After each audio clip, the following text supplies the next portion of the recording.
Subuh baru saja pecah di terminal bus Kramat Jati. Asap knalpot bercampur embun pagi menggantung di udara, sementara deru mesin bus tua menggetarkan tanah yang penuh retakan. Di antara hiruk-pikuk itu, berdirilah seorang pria berusia 50 tahun dengan rompi parkir lusuh dan peluit tergantung di lehernya.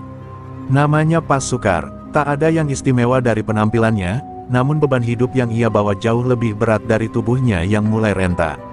Setiap langkah Pak Sukar terasa pelan, seakan ia sedang menghitung sisa umur yang Tuhan pinjamkan.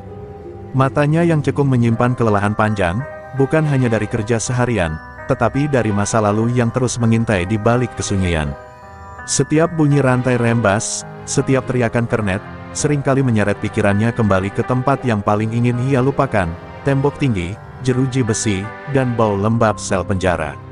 Tak ada yang tahu bahwa tangan kasar yang kini mengatur parkir itu pernah menjadi tangan paling ditakuti di Nusa Kambangan.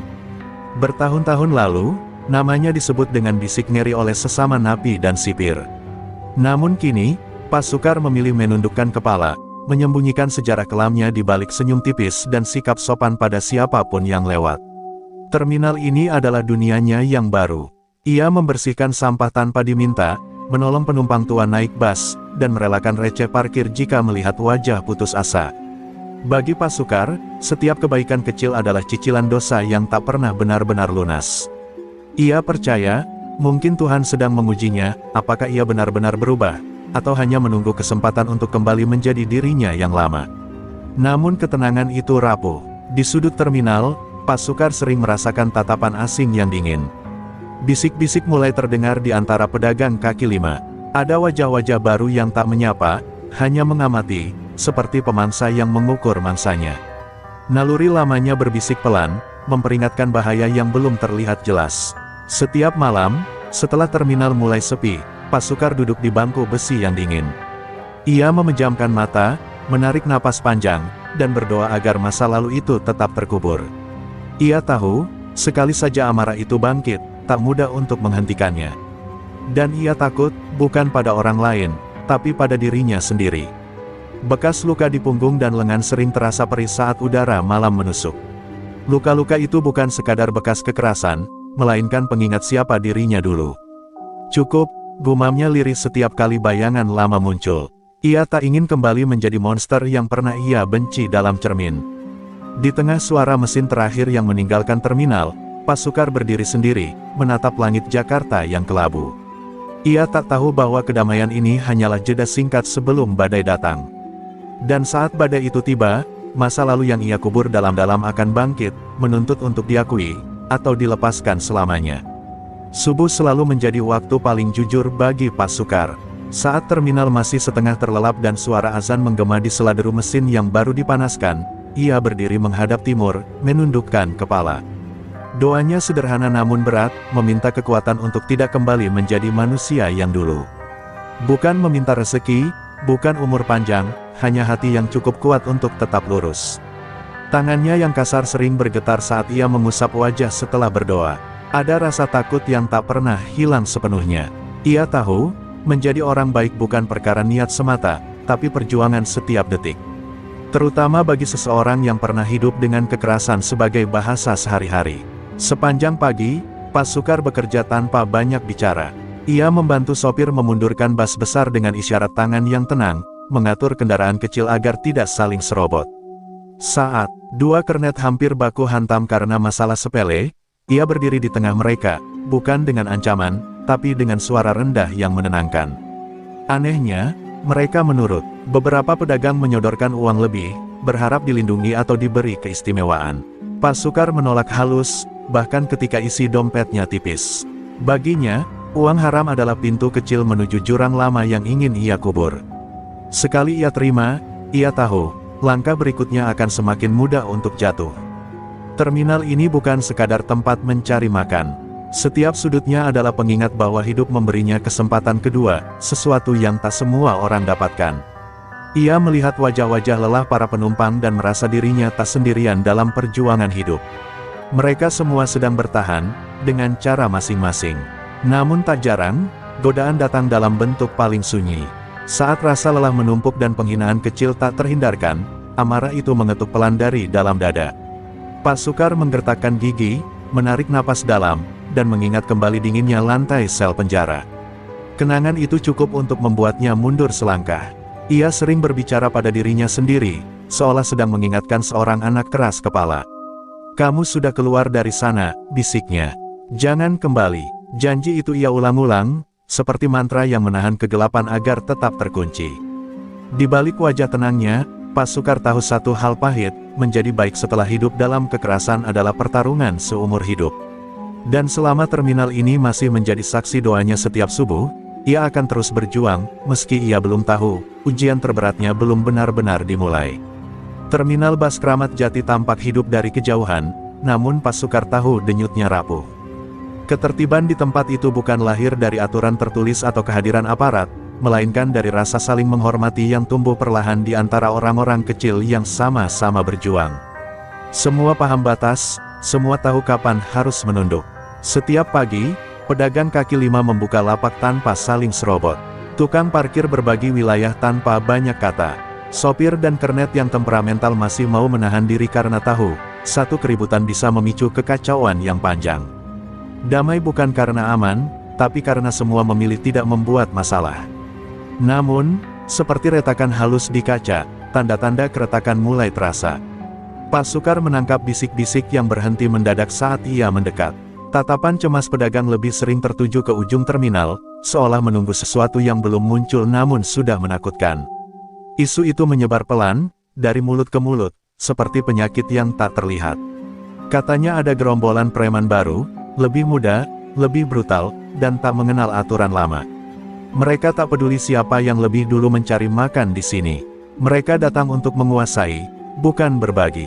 Pak Sukar mendengarnya pertama kali dari seorang tukang kopi tua yang biasanya cerewet.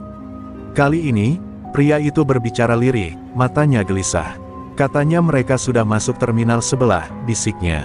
Tinggal nunggu waktu. Sejak saat itu, udara terminal terasa berbeda. Tawa jadi lebih pendek, obrolan lebih cepat diakhiri. Beberapa pedagang mulai menyembunyikan uang lebih dalam, sementara tukang parkir saling bertukar pandang tanpa kata.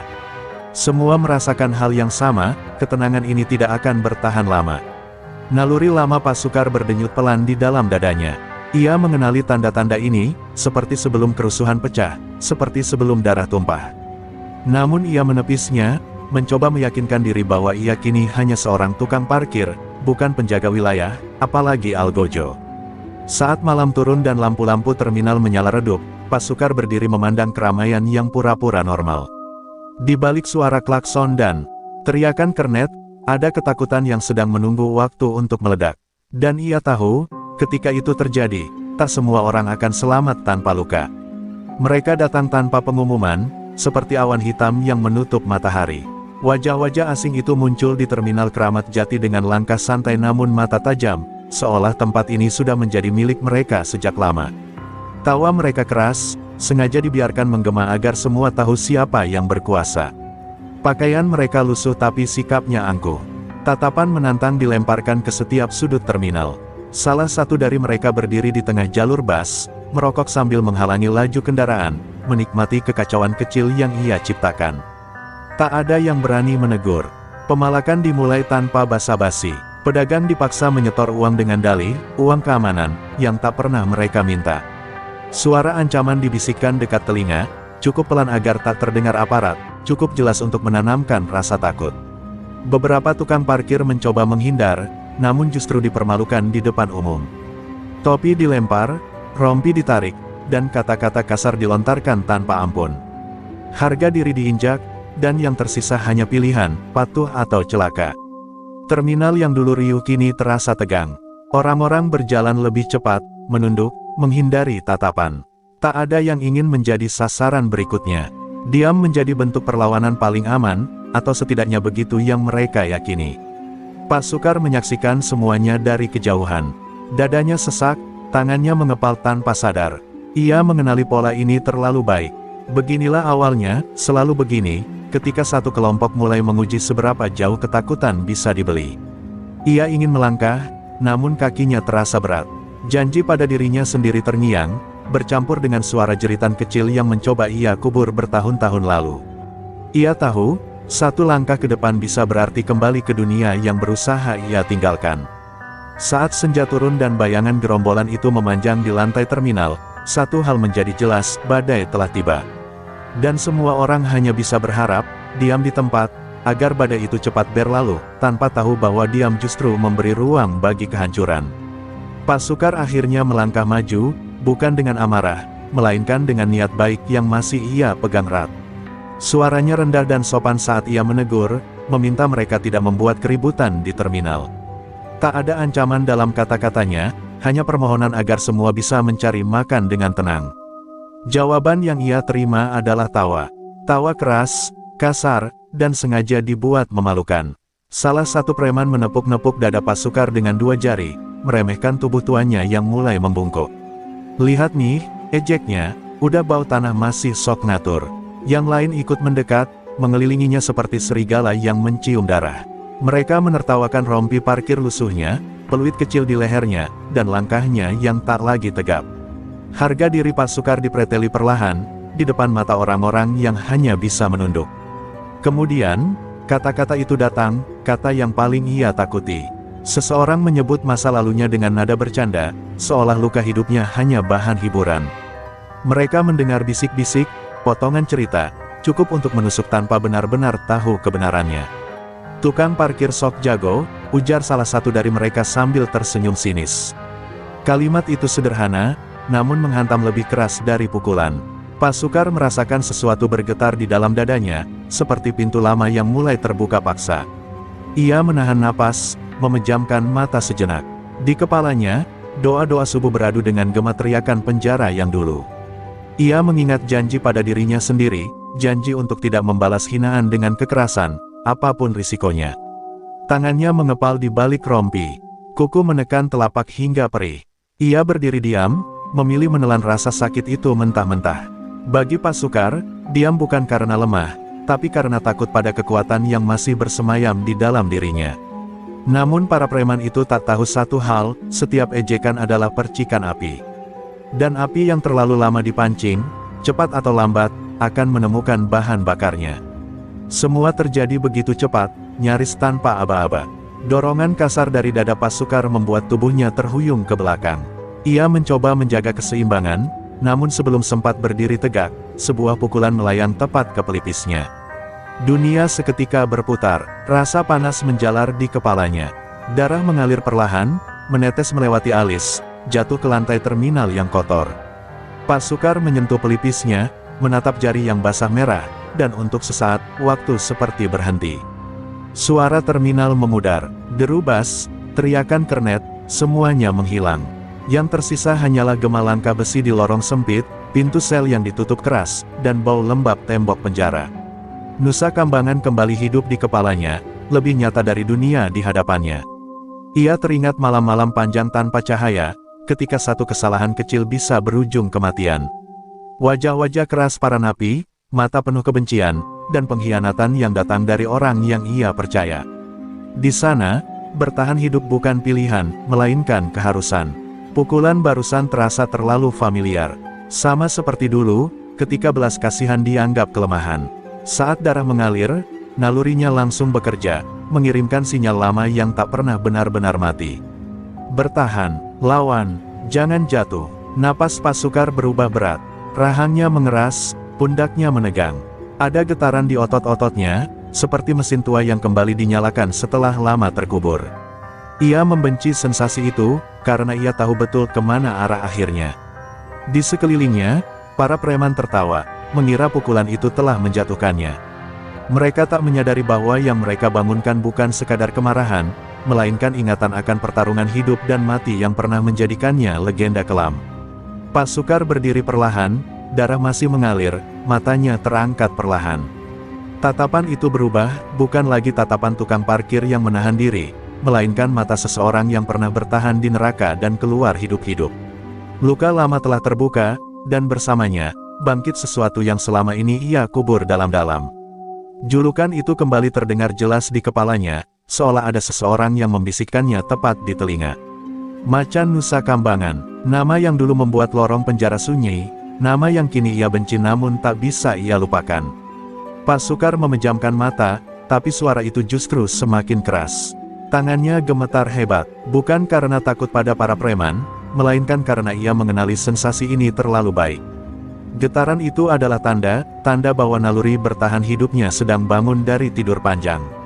Naluri yang dulu menyelamatkannya, sekaligus menghancurkan hidupnya. Di balik kelopak matanya, bayangan masa lalu berkelebat cepat. Pertarungan di sel sempit, darah yang tak sempat dibersihkan, dan keputusan-keputusan brutal yang harus diambil dalam hitungan detik. Di Nusa Kambangan, ragu berarti mati. Dan tubuhnya masih mengingat aturan itu. Ia menarik napas dalam-dalam, berusaha mengunci kembali pintu yang mulai terbuka. Ia mengingat doanya setiap subuh, janji pada dirinya sendiri, dan wajah-wajah orang kecil di terminal yang ia lindungi dengan caranya yang sederhana. Ia tak ingin mereka melihat monster yang sama seperti dulu.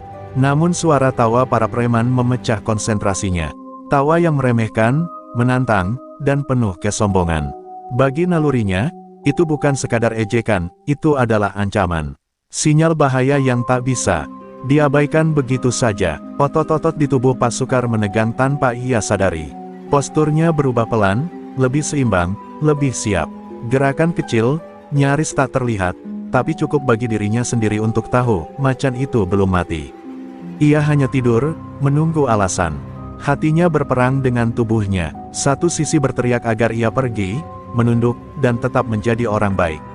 Sisi lain berbisik dingin bahwa jika ia jatuh sekarang, semuanya akan berakhir, bukan hanya untuknya, tapi untuk orang-orang yang tak bisa melawan. Keringat dingin mengalir di pelipisnya, bercampur darah yang belum kering. Pak Sukar membuka mata perlahan. Tatapannya kosong sesaat, lalu mengeras. Ia belum menyerang, belum melangkah, tapi keputusan paling sulit dalam hidupnya sedang mendekati titik akhir. Di dalam dadanya, macan Nusa Kambangan berdiri di ambang pintu. Tinggal satu dorongan kecil lagi, dan ia akan keluar sepenuhnya. Pertanyaannya kini bukan apakah Pak Sukar mampu melawan mereka, melainkan apakah ia sanggup menanggung konsekuensi menjadi dirinya yang lama. Teriakan itu memecah ketegangan terminal seperti kaca yang dihantam batu. Seorang pedagang perempuan terjatuh, tubuhnya menghantam lantai setelah tangan kasar seorang preman mendorongnya tanpa ampun. Dagangannya berserakan, dan sebelum ia sempat bangkit, sebuah tamparan mendarat di wajahnya. Waktu seakan melambat, mata Pak Sukar terpaku pada pemandangan itu, dadanya terasa diremas kuat. Di wajah perempuan itu, ia melihat ketakutan yang terlalu ia kenal, ketakutan orang lemah yang sadar tak ada siapapun yang datang menolong. Orang-orang di sekitar memilih menoleh ke arah lain.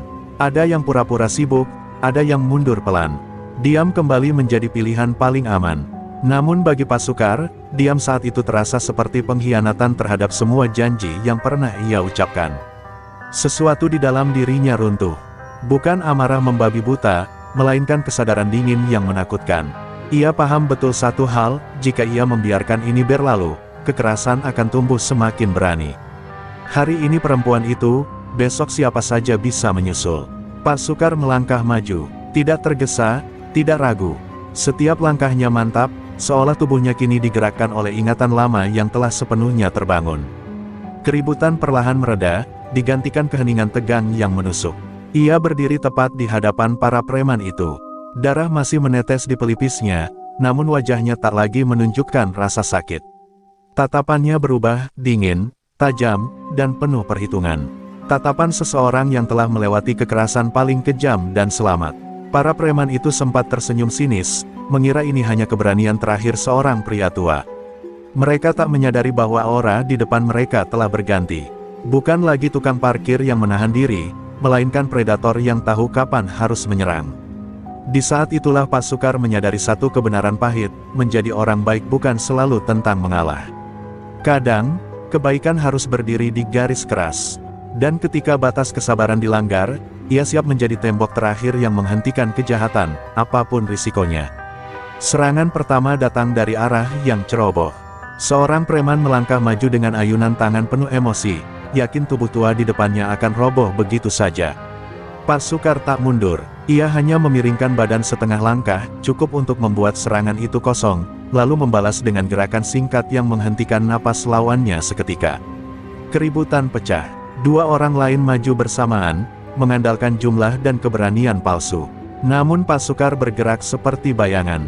Tangannya menangkap pergelangan, memutar dengan sudut tepat, lalu mendorong tubuh lawan ke arah rekannya sendiri.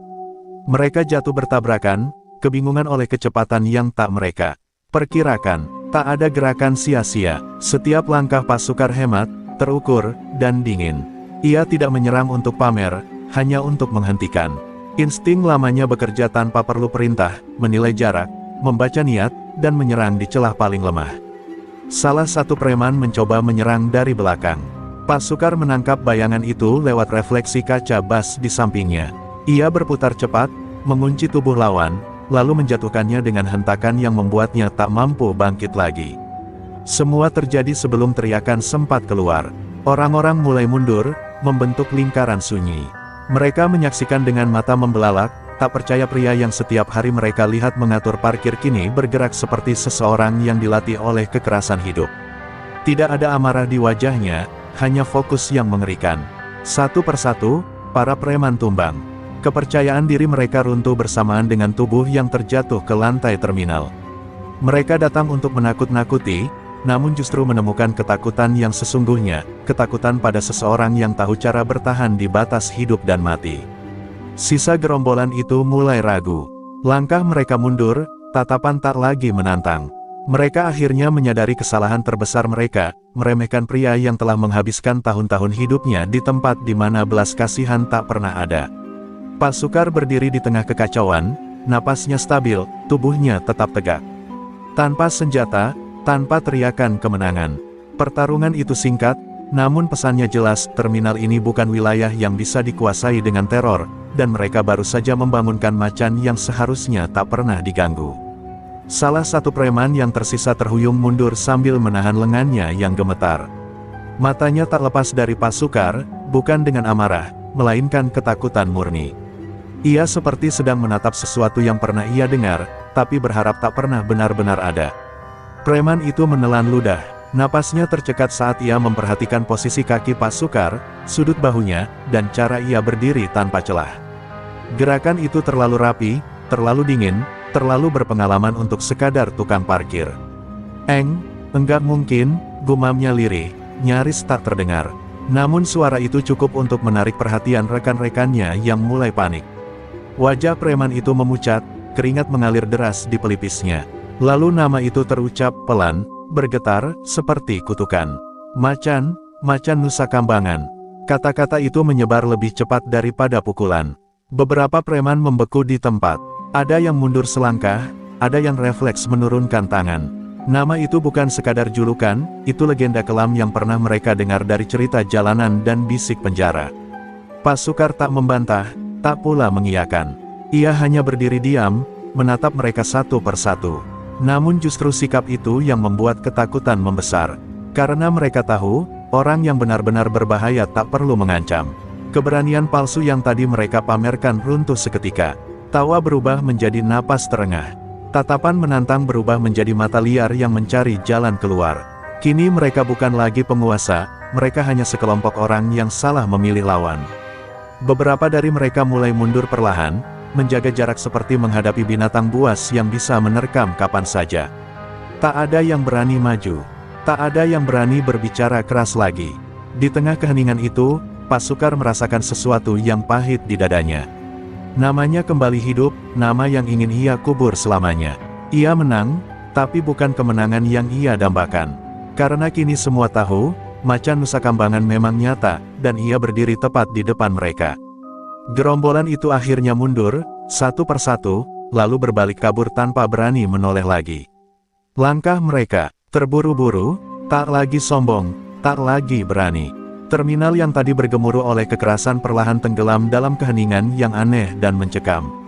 Tak ada sorak kemenangan, tak ada tepuk tangan, hanya suara napas orang-orang yang tertahan, seolah baru berani dihembuskan setelah ancaman benar-benar menjauh.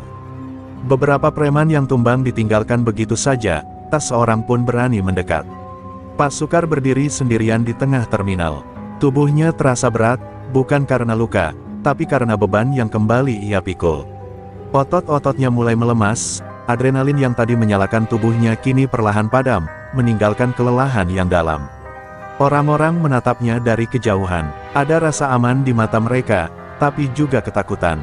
Mereka kini melihat Pasukar bukan sekadar tukang parkir, melainkan sesuatu yang lain, sesuatu yang kuat, namun tak sepenuhnya bisa mereka pahami. Beberapa pedagang mengangguk pelan sebagai tanda terima kasih. Yang lain memilih diam, menjaga jarak. Hormat dan takut bercampur menjadi satu, menciptakan jarak tak kasat mata antara Pasukar dan dunia yang ia coba masuki sebagai orang biasa. Ia menunduk, mengusap darah yang mulai mengering di pelipisnya. Di dalam dadanya, tidak ada rasa puas. Tidak ada kebanggaan. Yang ada hanya kekhawatiran yang menyesakkan, karena ia tahu betapa mudahnya dirinya kembali menjadi sosok yang dulu.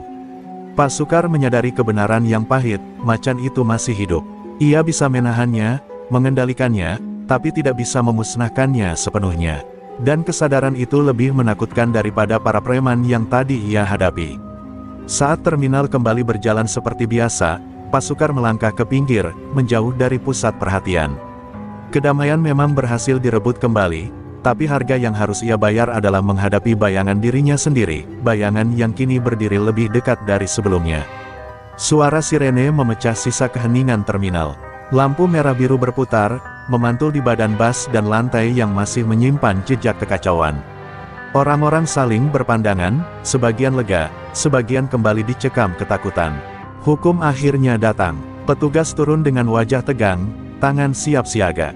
Mereka melihat tubuh-tubuh tergeletak, wajah-wajah panik, dan seorang pria berdiri tenang dengan rompi parkir berlumur darah kering.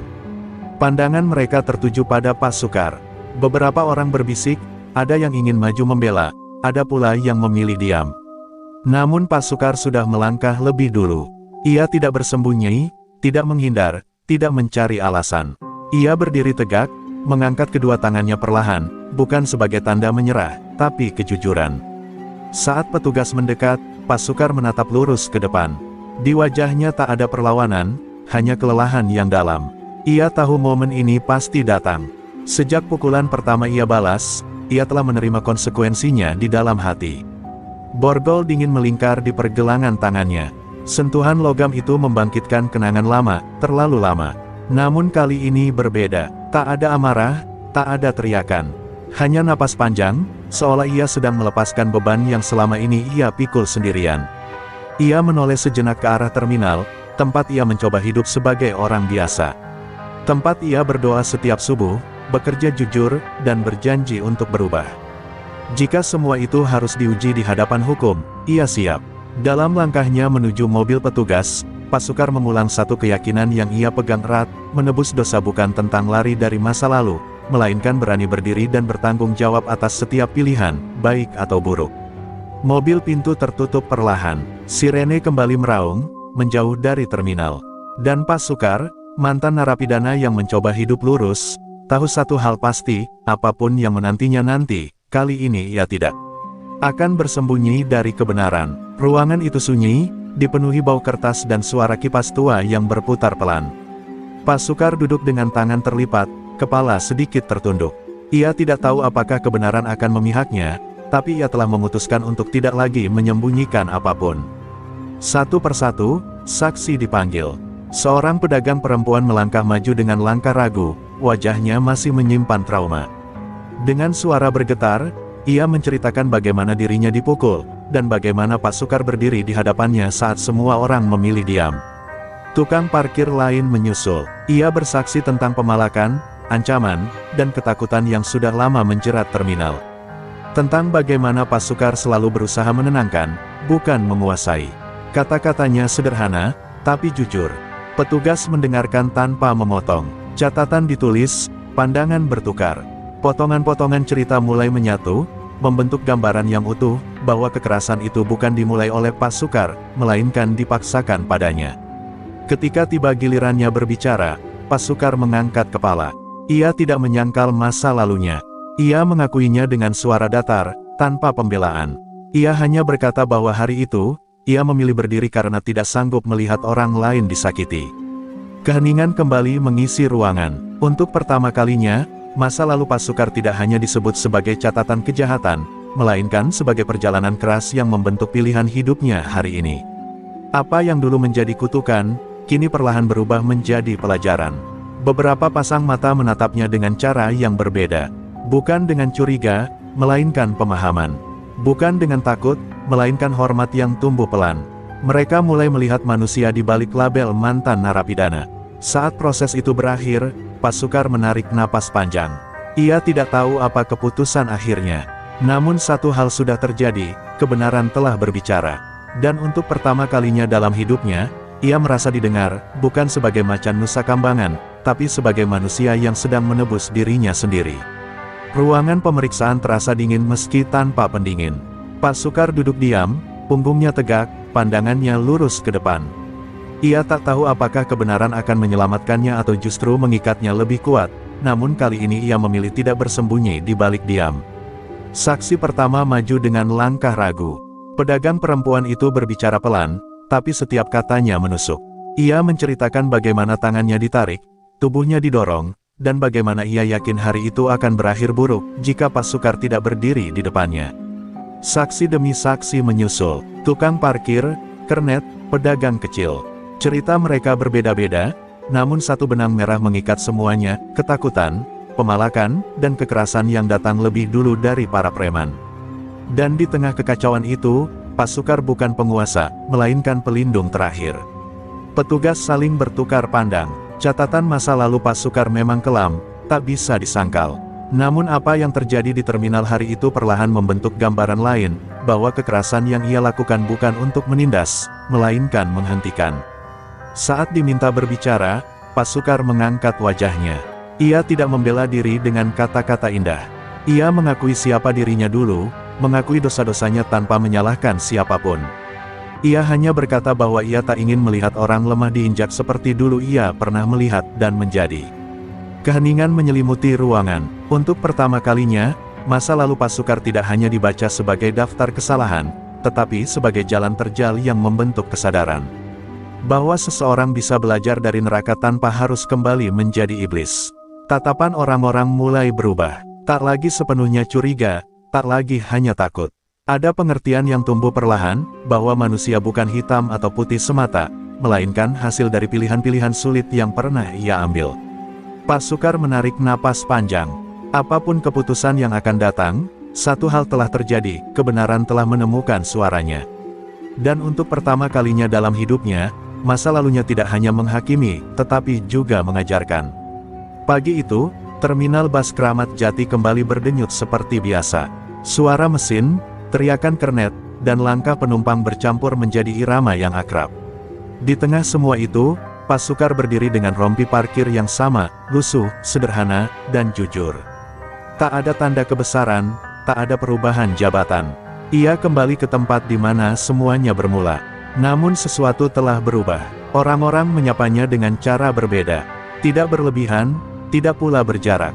Ada hormat yang tenang di mata mereka, seolah mereka melihat Pak Sukar bukan sebagai legenda atau ancaman, melainkan sebagai seseorang yang telah melalui api dan memilih untuk tidak membakar dunia. Pak Sukar menjalani hari-harinya seperti biasa. Mengatur kendaraan, membantu penumpang, menenangkan cekcok kecil sebelum membesar. Ia tak pernah membanggakan apa yang pernah terjadi. Bagi dirinya, kekerasan bukan prestasi, melainkan batas terakhir yang semoga tak perlu dilewati lagi. Kadang, ia masih merasakan macan itu bergerak pelan di dalam dadanya. Naluri lama yang tak sepenuhnya mati. Namun kini, ia tak lagi takut. Ia mengenalnya, memahaminya, dan menahannya dengan kesadaran. Kekuatan itu tidak ia buang, ia jinakkan. Terminal menjadi saksi perubahan itu. Tidak ada lagi pemalakan, tidak ada teror. Bukan karena takut pada Pak Sukar, melainkan karena orang-orang mulai berani menjaga satu sama lain. Ketertiban tumbuh, bukan dari ancaman, tapi dari keberanian yang menular. Saat subuh tiba, Pak Sukar tetap berdoa di sudut yang sama. Doanya tak berubah. Ia masih meminta kekuatan, bukan untuk melawan, melainkan untuk tetap memilih jalan yang benar, bahkan saat jalan itu terasa paling berat. Ia tahu masa lalunya tak akan pernah hilang. Tapi ia juga tahu, masa lalu tak lagi mengikat kakinya. Ia telah berdamai dengannya, menjadikannya pelajaran, bukan penjara. Di terminal Kramat Jati, Pak Sukar bukan pahlawan. Ia hanyalah seorang tukang parkir yang memilih bertanggung jawab atas hidupnya. Dan dari pilihan sederhana itulah, penebusan sejati lahir, bukan dengan menghapus masa lalu, tetapi dengan memastikan masa depan tidak mengulanginya. Waktu berjalan pelan di Terminal Kramat Jati, namun luka lama tidak sepenuhnya lenyap begitu saja. Meski kedamaian telah kembali, Pak Sukar tahu satu hal, masa lalu selalu punya cara untuk menguji ulang niat seseorang. Setiap tatapan baru, setiap wajah asing yang melintas, masih menyisakan waspada di sudut matanya. Suatu sore, seorang pemuda berdiri lama memperhatikannya dari kejauhan. Bukan dengan tatapan menantang, melainkan penuh kebimbangan. Pemuda itu akhirnya mendekat, menyebut nama Pak Sukar dengan suara pelan, lalu mengaku pernah hampir mengikuti jalan para preman yang dulu menguasai terminal. Kata-kata itu menghantam lebih keras dari pukulan manapun. Pak Sukar melihat bayangan dirinya yang dulu, marah, lapar akan kuasa, dan tersesat. Ia tidak menggurui, tidak mengancam. Ia hanya berkata bahwa hidup selalu memberi pilihan, namun tak semua orang diberi kesempatan kedua. Pemuda itu menangis. Untuk pertama kalinya, Pak Sukar menyadari bahwa kisah hidupnya kini menjadi cermin bagi orang lain. Bukan karena ketakutan, melainkan karena kejujuran. Luka-luka yang dulu memalukan, kini justru menyelamatkan orang lain dari jalan yang sama. Namun malam itu, saat terminal sepi, Pak Sukar kembali duduk sendiri di bangku besi. Ia memejamkan mata, merasakan sisa-sisa kelelahan yang tak pernah benar-benar pergi. Menjadi simbol ternyata juga berat, karena ia harus terus konsisten, terus menjaga diri, tanpa celah. Ia sadar, penebusan bukan garis akhir. Ia adalah perjalanan panjang tanpa tepuk tangan. Setiap hari, Pak Sukar harus memilih kembali, menahan macan itu, atau membiarkannya lepas. Dan pilihan itu tak pernah menjadi lebih mudah. Dari kejauhan, suara azan kembali terdengar. Pak Sukar berdiri perlahan, merapikan rompinya, lalu melangkah ke tempat wudhu dengan langkah yang mantap. Tidak sempurna, tidak suci, namun jujur dalam usahanya. Di Terminal Kramat Jati, Pak Sukar bukan lagi legenda kekerasan, juga bukan malaikat. Ia hanyalah bukti hidup bahwa seseorang bisa berubah tanpa menghapus siapa dirinya dulu. Macan itu masih hidup, tapi kini berjalan berdampingan dengan hati nurani, bukan untuk menerkam, melainkan menjaga. Hari-hari kembali berjalan normal, namun ketenangan itu bukan tanpa bayang-bayang. Terminal Kramat Jati kini lebih tertib, tapi Pak Sukar tahu betul, ketertiban tidak pernah abadi jika tidak dijaga. Ia merasakan beban baru di pundaknya, bukan sebagai penguasa, melainkan sebagai orang yang dipercaya. Beberapa tukang parkir mulai datang padanya bukan untuk meminta perlindungan, melainkan nasihat. Mereka takut salah langkah, takut tergelincir ke jalan lama. Pak Sukar mendengarkan lebih banyak daripada berbicara. Ia sadar, pengaruh paling kuat bukan datang dari tangan keras, tapi dari teladan yang konsisten. Namun suatu malam, kabar tak sedap kembali beredar. Bukan tentang preman, melainkan tentang oknum yang ingin memanfaatkan nama Pak Sukar. Ada yang mengatasnamakan dirinya untuk menekan pedagang. Mendengar itu, dada Pak Sukar terasa sesak. Ia tak ingin masa lalunya dipakai sebagai alat ketakutan. Ia mengumpulkan orang-orang terminal secara sederhana, tanpa teriak, tanpa ancaman. Dengan suara tenang, ia menegaskan bahwa siapapun yang berbuat curang atas namanya, telah melangkahi prinsip yang ia perjuangkan. Kata-katanya tidak keras, tapi cukup untuk membuat semua terdiam. Malam itu, Pak Sukar kembali diuji, bukan dengan kekerasan, melainkan dengan godaan kekuasaan. Ia sadar betapa mudahnya menjadi sosok yang ditakuti, betapa cepat orang mematuhi karena nama besar. Dan justru disitulah bahaya sesungguhnya bersembunyi. Ia memilih mundur selangkah, menolak segala bentuk pengultusan. Ia tetap tukang parkir, tetap berdiri di garis yang sama dengan yang lain. Baginya, penebusan akan runtuh jika ia mulai menikmati rasa berkuasa. Di bangku terminal yang sama, ia kembali merenung. Macan itu masih ada, ia tahu itu. Tapi kini ia paham, kekuatan sejati bukan terletak pada seberapa keras ia bisa menjatuhkan orang lain, melainkan seberapa teguh ia menahan dirinya sendiri. Dan di tengah terminal yang perlahan belajar berdiri tanpa rasa takut, Pak Sukar melanjutkan hidupnya dengan satu keyakinan yang tak tergoyahkan. Masa lalu boleh menjadi bayangan, tapi masa depan adalah pilihan yang harus diperjuangkan setiap hari. Macan itu tidak mati, ia memilih untuk dijinakkan, karena kekuatan terbesar bukanlah menghancurkan, melainkan menjaga agar kejahatan tidak lahir kembali dari diri sendiri. Pesan moral utama, masa lalu yang kelam tidak menentukan akhir hidup seseorang. Setiap manusia selalu punya kesempatan untuk berubah, menebus kesalahan, dan memilih jalan yang benar, asal berani bertanggung jawab atas dirinya sendiri. 1.